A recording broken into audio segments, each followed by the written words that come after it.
क्या लोकतंत्र में कोई राजनीतिक दल एक व्यक्ति की जागीर होता है या फिर सत्ता की चमक में वे चेहरे भी धुंधले पड़ जाते हैं जो कभी किसी पार्टी की रीढ़ हुआ करते थे। आज देश के राजनीतिक नक्शे पर एक ऐसी ही ऐतिहासिक और अभूतपूर्व बगावत की तस्वीर उभरी है जिसने पश्चिम बंगाल से लेकर दिल्ली तक के सियासी गलियारों में भूचाल ला दिया है। ऑल इंडिया तृणमूल कांग्रेस यानी टीएमसी, जो कभी दीदी यानी ममता बनर्जी के नाम से पहचानी जाती थी, आज वो दो धड़ों में बढ़ चुकी है। ममता बनर्जी ने एक कड़ा और ऐतिहासिक फैसला लेते हुए अपने सबसे भरोसेमंद रहे साथियों फिरहाद हकीम, अरुण विश्वास और अरूप राय समेत 8 दिग्गज नेताओं को पार्टी से बाहर का रास्ता दिखा दिया है। नमस्कार, मैं हूं शारदा प्रसाद तिवारी। आप देख रहे हैं संपूर्ण स्वराज न्यूज।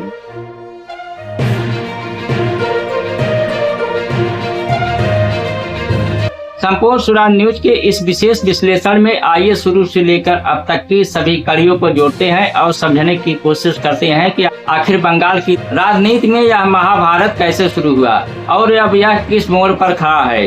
इस पूरे विवाद की जड़ें हाल ही में संपन्न हुए पश्चिम बंगाल विधानसभा चुनाव के नतीजों में छुपी है। चुनाव में पार्टी को मिली करारी हार के बाद ही टीएमसी के भीतर अंदरूनी कलह और नेतृत्व पर सवाल उठने शुरू हो गए थे। जो नेता सालों से ममता बनर्जी के पीछे साए की तरह खड़े थे, उनके भीतर धीरे धीरे असंतोष की आग सुलगने लगी।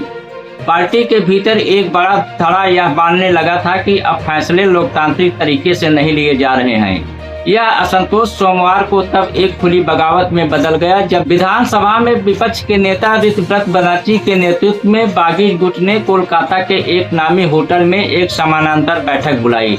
यह सिर्फ एक बैठक नहीं थी, बल्कि ममता बनर्जी के एक छत्रराज को खुली चुनौती थी। इस बैठक में बागी गुट ने खुद को असली टीएमसी घोषित कर दिया। उन्होंने एक ऐसा कदम उठाया जिसकी कल्पना शायद ममता बनर्जी ने भी नहीं की होगी। उन्होंने ममता बनर्जी को पार्टी चेयरपर्सन पद से हटाने और उनके भतीजे अभिषेक बनर्जी को महासचिव पद से निलंबित करने का सनसनीखेज दावा कर दिया।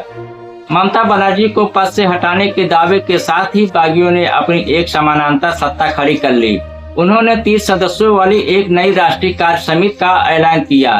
इस नई कमेटी में अरूप राय को नया अध्यक्ष बनाया गया। फिरहाद हकीम और अरुण विश्वास को उपाध्यक्ष की कमान सौंपी गई।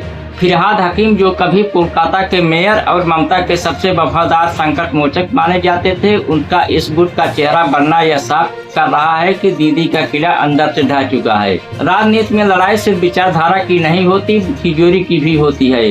विवाद तब चरम पर पहुंच गया जब बागी गुट के और पूर्व कोषाध्यक्ष अरुण विश्वास ने एचडीएफसी बैंक को एक औपचारिक पत्र लिख दिया।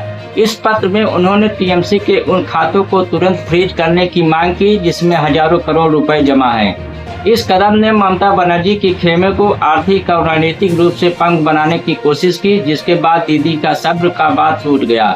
ममता बनर्जी अपने आक्रामक तेवरों के लिए जानी जाती हैं। उन्होंने इस बगावत के आगे झुकने के बजाय पलटवार करने का फैसला किया।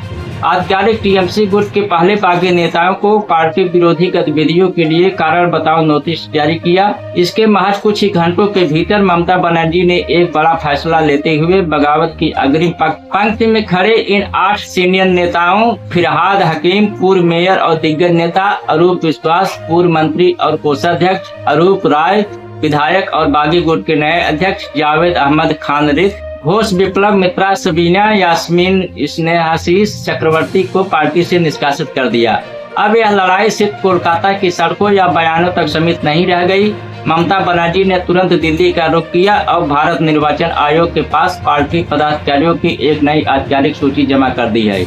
इस सूची में उन्होंने साफ कर दिया है कि तृणमूल कांग्रेस की वास्तविक और कानूनी अध्यक्ष वही हैं।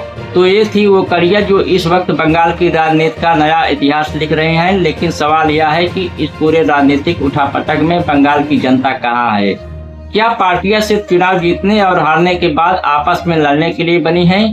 जो नेता कल तक एक दूसरे के लिए जान देने की कस्में खाते थे, आज वो एक दूसरे के राजनीतिक वजूद को मिटाने पर तुले हैं। तो साथियों, सवाल सिर्फ यह नहीं है कि कौन जीता और कौन हारा। सवाल यह है कि जो नेता कल तक एक ही मंच पर बैठकर जनता के हक की कस्में खाते थे, आज वो सत्ता और संगठन की चाबी के लिए एक दूसरे के वजूद को मिटाने पर तुले हैं। एक तरफ ममता बनर्जी का वर्षों पुराना कड़क अंदाज है, तो दूसरी तरफ अपनों की ही घेराबंदी, अदालत से लेकर चुनाव आयोग के चक्कर काटे जा रहे हैं।